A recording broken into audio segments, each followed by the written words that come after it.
उशिरा का होईना अखेर काँग्रेसने नागपुरातून उमेदवाराची घोषणा केली।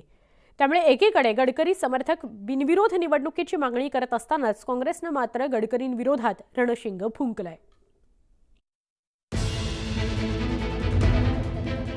नागपुरातून भाजपने दुसऱ्या यादीत नितीन गडकरींची उमेदवारी जाहीर केल्याच्या तब्बल 10 दिवसांनंतर अखेर काँग्रेसला उमेदवार मिळाला। काँग्रेसने तिसऱ्या आणि महाराष्ट्रातील दुसऱ्या यादीत नागपुरातून आमदार विकास ठाकरेंची उमेदवारी जाहीर केली। उमेदवारी जाहीर होताच विकास ठाकरेंनी गडकरी आणि भाजप विरोधात रणशिंग फुंकलं। कोणताही प्रतिनिधी निवडून आल्यावर त्याला वाटतं की माझ्या शहर सुंदर व्हावा आणि शहरात विकास व्हावा, तर हा कोणताही पक्षाचा प्रतिनिधी असो, या पहिले काँग्रेसचे खासदार होते, या आधी काँग्रेसचे मुख्यमंत्री होते, त्यांनी राज्याचा शहराचा विकास केलेलाच आहे। तर हे निवडून आल्यानंतर जो अधिकार प्राप्त होईल त्याच्यातच विकासाची भाषा। खरं तर नागपुरातून गडकरींविरोधात उमेदवार न देता गडकरींना बिनविरोध विजयी करण्याची मागणी त्यांच्या समर्थकांनी केली।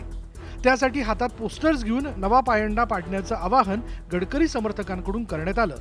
जो व्यक्ती काम करत आहे, कारण शेवटी असा व्यक्ती निवडून द्यायचा असतो की जो लोकांचे कामं करतो, जनसामान्याचा आवाज संसदेमध्ये पोहोचवतो, असं नेतृत्व करणारे व्यक्तिमत्व हे नितीनजी गडकरी आहे। तर मग त्यांची निवडणूक ही अविरोध व्हावी, त्यांच्या विरोधात कोणी कॅन्डिडेट उभा राहू नये।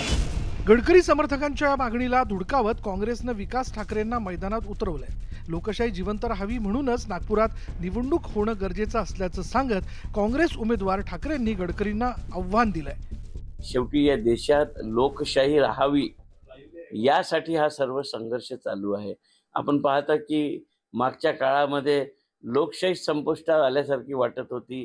कोणावर गुन्हे दाखल करणं, जेलमध्ये टाकणं, कोणाच्या सरकार पाडणं, महानगरपालिकेत ॲडमिनिस्ट्रेटर बसवणं, असे अनेक कामं होत आहे आणि त्याच्यामुळे देशातील जनता त्रस्त आहे।